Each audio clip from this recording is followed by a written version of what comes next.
Mr. Xia Kemping.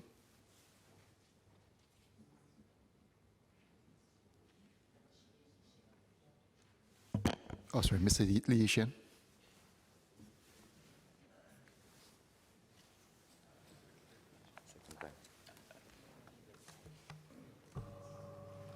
Mr. Speaker, sir, on February 13, a Straits Times headline reads, China tourists top arrivals here, surpassing Indonesia. It went on to say, the world's most populous country has become the biggest source of visitors to Singapore for the very first time, while its tourists remain the biggest spenders here. With the rising affluence of its middle class, Chinese outbound tourism is rising rapidly. In this Chinese New Year alone, an estimated of 6.5 million will leave China. This number will rise for a long time, given that only 5% of Chinese population currently holds international passports, compared to 40% in the United States. In the broader context, China's economic heft has been felt around the world. For instance, it became the largest trading partner to 120 countries in 2014. In 2015, it exported more capital than it received. HSBC projected that China's Belt and Road Initiative will further change the face of global trade, with 900 planned projects, 4 trillion of investments, 8 trillion of infrastructure, and 2.5 trillion of trade annually. We are entering a new era of global economy anchored by two juggernauts across the Pacific, China and United States, which will be of the same size in economic terms by 2030. For Singapore, we will have to make adjustments swiftly and decisively to leverage China's rise. For a long period after World War II, the United States and the Western Europe and Japan were the main sources of capital and know-how. A good command of English connected us to the advanced economy. As a result, we industrialized and developed our workforce skills in relatively short time. Unlike the West, which is at least 12 hours flight time away, the Chinese economy is merely 3.5 hours away. Such proximity gives us immediate access to the market, and China exports its capital to the region. Singapore will also benefit. Of course, this presumes we know how to add value in this two-way process. In a 2016 government survey, it was found that less than 35% of Singaporeans spoke Mandarin at home. While this percentage remained stable over the years, many observe our standard of applied Chinese had declined sharply. The same observation was also made of the usage of Malay at home. Is this trend good for Singapore? Perhaps we could consider the comments from the Low brothers. Mr. Speaker, sir, in Mandarin, please. 2月23日的早报就刊登了一篇以新加坡人的隐忧、失去饥饿感为题的访谈，其中的内容是这样写：中国日益强大，罗氏兄弟庆幸有机会搭上这艘航向世界的巨轮。在中国闯天下的这些年，他们看着中国进步神速，惊叹之余，也为新加坡人感到担忧。罗伟说：“以前我们到中国会有高高在上的感觉，觉得接受教育高，会说英语，居住环境好。现在环境已大不同，中国在各个方面都超越我们。你说我们会双语，在中国英语说的比我们好的人多的是，中文更不用说。我们已经失去了一度拥有的优势。”罗尔伦坦言，当初在中国设立公司，只想雇请新加坡人，觉得沟通成本较低。但过去7、8年，中国人的学习能力大跃进，在竞争越来越激烈的环境下，被迫展现出惊人的学习能力，很快超越新加坡人。罗伟说，新加坡人越来越难当地化，他们舒适惯了，出不起苦，成了现在我们根本不想请新加坡人。新加坡人的自满成了我们裹足不前最大的绊脚石。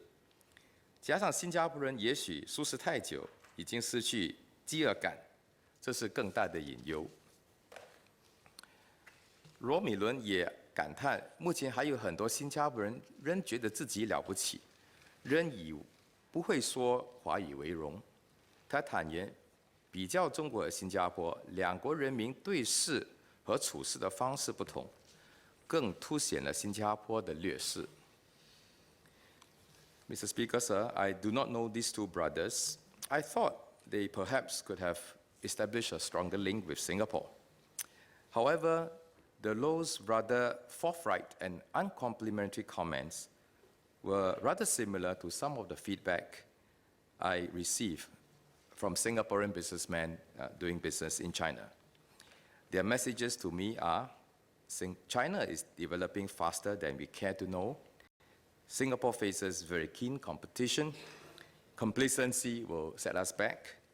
We do not know what we do not know. These blind spots, perceived or real, have serious implications for us in Singapore.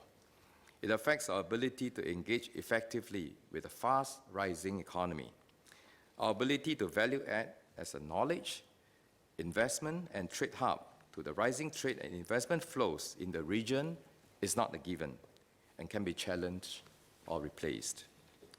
In fact, late Minister Mentor Lee Kuan Yew made his comment in his book, My Lifelong Challenge, more than 10 years ago. I quote, while Singaporeans are more bilingual than before, we do not have enough who understand the Chinese at a deep enough level to deal effectively with them. Knowing the language is insufficient. It is equally important to know the other side, how the other side thinks and negotiates. The Suzhou Industrial Park project taught us this, unquote. To shore up our shortcomings, I propose the government consider three broad measures. One, to support the use of mother tongues outside classrooms and in the larger society. In Chinese, I would call it 活学活用, 学以致用. We have succeeded in adopting English as the lingua franca among all races. English is now established and a given.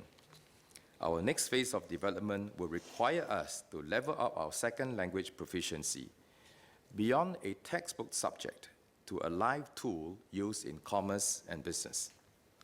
Obviously, mastering Chinese will help us connect to 1.3 billion population. Mastering Malay will help us connect with 300 million population in Southeast Asia. Likewise, Tamil for Southern India. At the strategic level, it is enhancing our ability to connect with the steadily growing markets of Asia. Being bilingual or trilingual has to be a key component of our overall competitiveness. Many successful small nations speak multiple languages and thrive. Examples are Luxembourg, Switzerland, and Netherlands. For a start, we should promote the use of mother tongues in government service counters and public places. With programmable signboards, we can easily require multiple language displays without space constraints. Frequent practice in translation from English to our 3 other official languages, or even selected international languages at some places, will also help people broaden their mindset and promote interracial harmony. Our public sector will also make less, at times embarrassing, translation errors with constant practices. In the public broadcast and media space, we should also encourage the correct use of mother tongues. Funding of PBS should not be based on viewership alone. On the contrary, investing in good programming to promote correct language usage will multiply the effectiveness of our bilingual programs in schools. 2, encourage learning by immersion and internship. 鼓励进入就地学习. For decades, we have sent our best and brightest students to the top universities in the West. This has helped us build up a pool of talents familiar with the West, which is synonymous with entrepreneurial capital, advanced technology, and know-how. Going forward, we need to systematically develop a pool of talents, both in public and private sectors, who would study and understand Chinese ways of doing things. I'll go further to suggest that our 3 G2G projects, meaning SIP, Tianjin Eco-City, and Chongqing Connectivity, offer ready platforms for our public sector service leadership officers for a meaningful period of internship and exchange. All multinationals I know make it a requirement for their top talents to have overseas tours of duty. There's no reason why we cannot know Shenzhen as well as we know the Bay Area, and Beijing as well as we know Boston. 3, invest in infrastructure to access world news, business information, and global affairs, especially business news from the region and China. 掌握资讯，帷幄千里. While it is true that news consumption is mostly local, Singapore, as a people, must not suffer from myopic view of the world. The more we know about the vastness of the world, the larger our ambition. The more we know about competition, the faster we run and make changes. As a trading hub for centuries, Singapore thrives on making continual adjustments to external market signal stimuli. Staying open and connected to the world have become our lifeline. As soon as we turn inward and insular, we will stagnate and decline. The question is, how can we read the world as it is without subconscious filtering or selective reading? Could we create a media environment where our population watches the news, documentaries, and business analyses as if they were part of some larger markets? Besides Channel News Asia, could we access Caixin, Bloomberg, or CNBC for free and on daily basis? Our news source shapes our worldview and our biases. Could we invest more in our local media for analytical programming of China and the regional business to promote widespread learning? Mr. Speaker, sir, what I have proposed might sound like a departure from long-held policy on language use, but in reality, they are in essence extensions of our bilingual policy beyond the classrooms into society. Constructing a multilingual environment can only be an advantage for Singapore. After 50 years of bilingual education, I think we are ready to introduce the next phase of language application. Singapore will soon celebrate its 200 years of founding. In the past 2 centuries, Singapore raced ahead of the region to be an oasis of investments and trade.